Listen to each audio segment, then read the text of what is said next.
উঠেই বিছানাটা একদম পরিষ্কার করেই নামলাম, জানলা খুললাম না, কারণ রোদ্দুরও আসবে, তার সাথে সাথে বৃষ্টি, তো দরকার নেই, দৌড়াদৌড়ি করে পারি না গো, তাই জন্য আর জানলাটা খুললাম না, পর্দা টাঙানোই থাক, ঘরটাও ঠান্ডা থাকবে। তো এই যে আমি পরিষ্কার করে ঘরটা গুছিয়ে নিয়েছি, এবার যাব অন্যান্য কাজগুলো করতে। দেখো সকাল সকাল আমি অর্ডার দিয়েছিলাম ব্লিঙ্কিটের, কারণ আমার একটু পটল পোস্ত খাওয়ার ইচ্ছা কদিন ধরেই, জানো তোমরা। তো এই যে পটল এনেছি, আলু, এখানে আছে কাঁচা লঙ্কা, আম, কাঁচা আম চাটনি করব, এখানে আছে পেঁয়াজ, এখানে আছে ডিম, এখানে আছে পেঁপে, কারণ পেটের অবস্থা খুব একটা ভালো না, কারণ দীঘাতে এত খাবার খেয়েছি, বুঝতেই পারছো। আচ্ছা, এখানে আছে আদা, এখানে হচ্ছে তোমার দেশলাই, আর এটা হচ্ছে মিষ্টি দই। খুব দই খেতে ইচ্ছা করছিল, ঠান্ডা ঠান্ডা দই। তো যাই হোক, এখন খাবো না, খাবার আর পরে খাবো। তো এই কটা জিনিস আমি অর্ডার দিয়েছিলাম। তো এখন আমি কাটবো হচ্ছে পটল, পটল পোস্ত করব। তো চলো রান্নাঘরের দিকে যাব, তার আগে তোমাদেরকে এগুলো একটু দেখিয়ে নিলাম।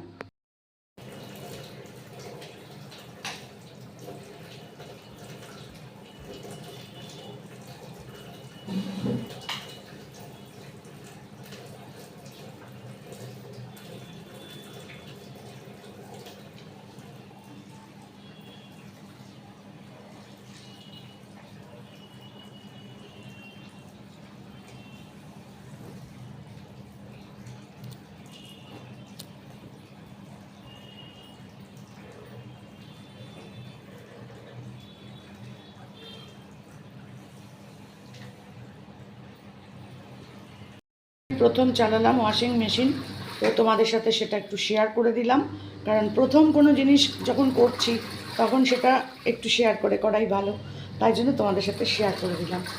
আসলে কি বলো তো, আমি কখনো তো চালাইনি, আমার একটু আনন্দই লাগছে, সেই আনন্দটা তোমাদের সাথে শেয়ার করে দিলাম, এটাই হচ্ছে মেন কারণ। আজকে কতগুলো ফুল ফুটেছে, একটা, দুটো, তিনটে, চারটে, পাঁচটা, ছটা, সাতটা, এইখানে একটা, আটটা, আজকে আটটা ফুল ফুটেছে।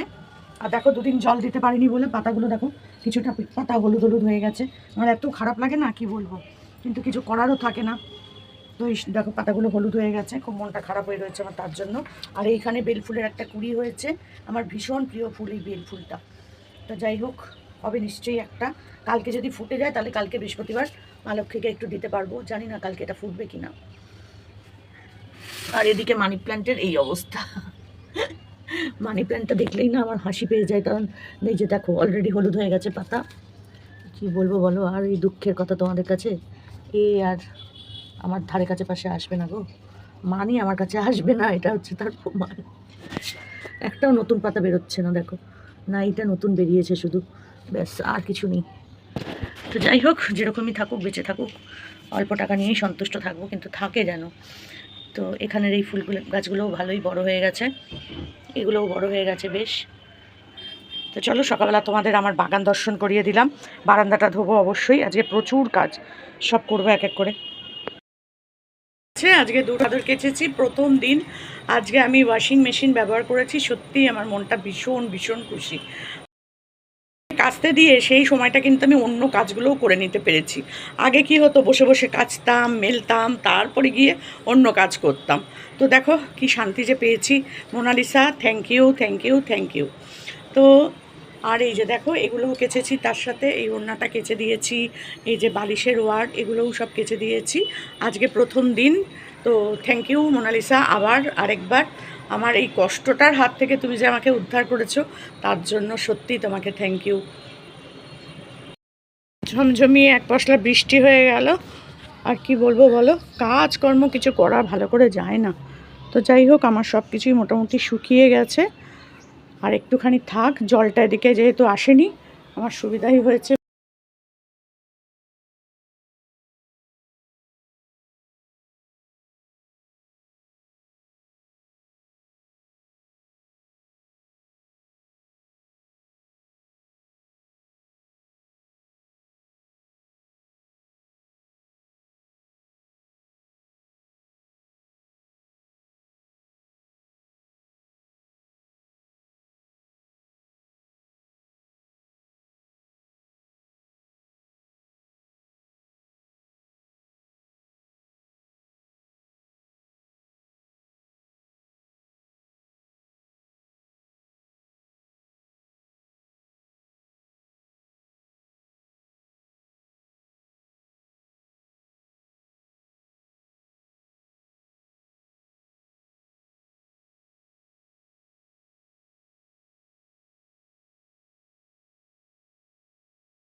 তো কাচাকুচি সেরে নিয়ে আমি এখন চলে এসেছি পটল কাটতে। আর পটল আমি ব্লিঙ্কিট থেকে অর্ডার দিয়ে আনিয়েছিলাম। তো এবার আমি পটলগুলো কেটে নিচ্ছি। পটল কেটে তারপরে আম কাটবো, কাঁচা আম এনেছি, আম কাটবো, আমের চাটনি করব আর পটল পোস্ত করব। আর পোস্ত বাটা তো একটু রাখবোই, সেটা তো স্বাভাবিক ব্যাপার। তো জানোই আমার এগুলো খেতে ভাল লাগে। আর যেহেতু আমি ভয়েস ওভার দিচ্ছি, দেখছো মুখ বন্ধ করে আছি, তার কারণ আমি একটা ভিডিও দেখছিলাম। তো সেই ভিডিওর আওয়াজটা তো তোমাদের এখানে দেওয়া যাবে না, তাই জন্য মুখ বন্ধ করেই আমি তরকারিগুলো কাটছি। আর পরে তোমাদেরকে ভয়েস ওভার দিয়ে দিচ্ছি। দেখো আমি মাঝে মধ্যে আবার দেখছিও। নতুন কড়াইটা বসিয়ে দিয়েছি আর নতুন কড়াইতে রান্না করব এই যে পটল পোস্ত, সবারই রিকোয়েস্ট। তো সেইটাই আমি আজকে করব। আর এদিকে ভাত বসিয়ে দিয়েছি আর এখানে কাঁচা আম কেটে রেখে দিয়েছি, এটা দিয়ে চাটনি করব। আর পোস্ত এখানে বেটে রেখে দিয়েছি। দাঁড়াও তোমাদের দেখাই। বাবা আমি না এই তার মধ্যে আমি আমার স্ট্যান্ডটাকে ফেলে রেখে এসেছি আমার মেয়ের বাড়িতে। এই যে এখানে পোস্ত বেটে রেখেছি।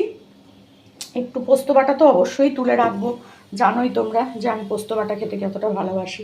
তো একটু তুলে রাখবো পোস্ত বাটা, পটল পোস্ত আর চাটনি, ব্যাস এই হচ্ছে আজকে আমার খাবার। আর ডিম ফিম আজকে আর করলাম না, কারণ অনেক উল্টোপাল্টা খেয়েছি জানো তো দীঘাতে গিয়ে। মানে মাছ, প্রচুর মাছ খেয়েছি। তারপর রাত্রিবেলা ফ্রাইড রাইস, চিলি চিকেন, তারপরে মাছের একটা প্রিপারেশান ছিল। ওই সব খেয়ে টেয়ে পেটটা একটুখানি রেস্ট দেওয়া দরকার, বুঝেছো? তো সেই কারণে আমি একটু মানে মাছ মাংস ডিমটা আর করলাম না। ডিম আছে, মাছ ফাছ নেই বাড়িতে বাবা, ওসব থাকেও না আমার। তো চলো করে নিই।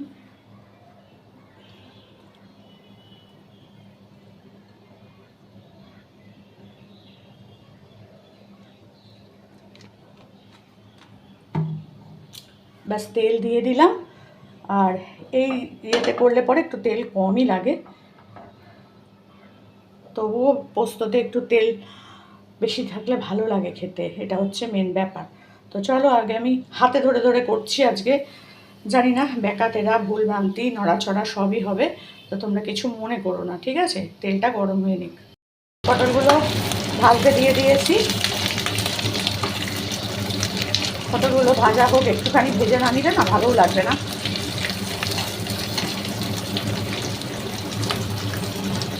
থ্যাংক ইউ পলাশ, পলাশকেও একটা ধন্যবাদ দেওয়া উচিত আমাকে এটা পাঠানোর জন্য। তো এর মধ্যে সব দিয়ে দিয়েছি, নুন চিনি সব দিয়ে দিয়েছি। তো এবার এটা হতে থাক। আর এর মধ্যে দিয়ে দেবো একটু জল। এটা একটু বেশ ভাজা ভাজা মতন হয়েই গেছে দেখো। আর পটল তো খুব একটা সময় লাগে না। তো এর মধ্যে এখন একটুখানি জল দিয়ে দেবো।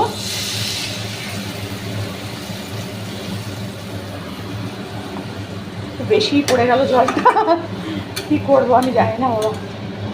হতে থাক, আর কি করবো, একটু বেশি না হয় সেদ্ধ হবে, আর তো কিছু হবে না, আজ থেকে বেশি কিছু আর হবে না।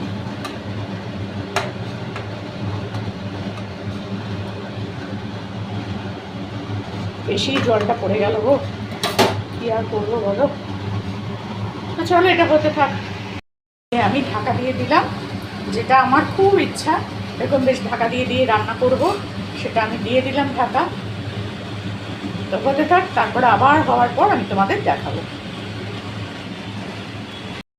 তো দেখো আমার পোস্ত কিন্তু কমপ্লিট। এবার আমি নামিয়ে নেব। আর বেশ মাখা মাখাও হয়ে গেছে একদম।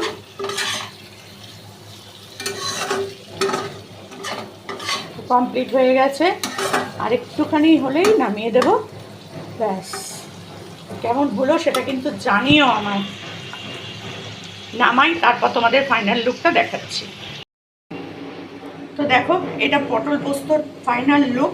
তোমরাই বলো দেখতে কেমন হয়েছে। দারুণ হয়েছে কিন্তু, যাই বলো তাই বলো। দেখে মনে হচ্ছে কখন আমি একটু ভাতটা খাবো। এখনও আমার অনেক কাজ বাকি, এটা করে নিয়ে যাবো স্নান করতে। তো চলো দেখিয়ে দিলাম।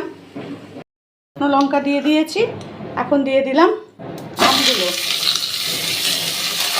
এইভাবে এক হাতে ধরে ধরে করাটা না খুব আমার কষ্ট গো। রেখে চলে এসেছি মেয়ের বাড়িতে, আর কি করবো বলো, ভুল করে।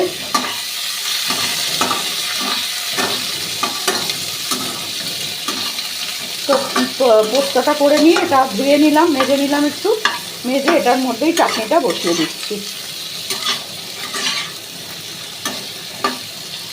আর আমটা কিন্তু বিশাল টক, আমি একটু মুখে দিয়ে দেখেছিলাম কাটার পর, বাবা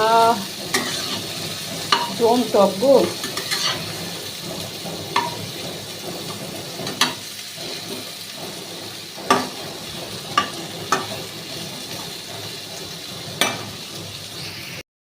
তো এই যে চাটনি বসিয়ে দিলাম, চাটনিটা এখন ফুটতে থাক, ততক্ষণে আমি একটু স্নান করে নিই।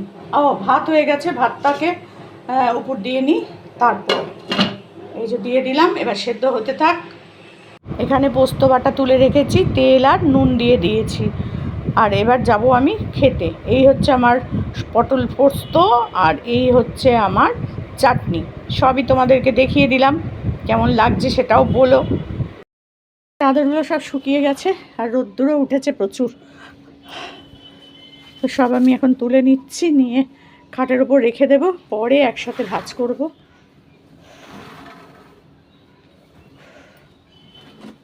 এখন আমি এই বারান্দাটা জল দেব, পরিষ্কার করব।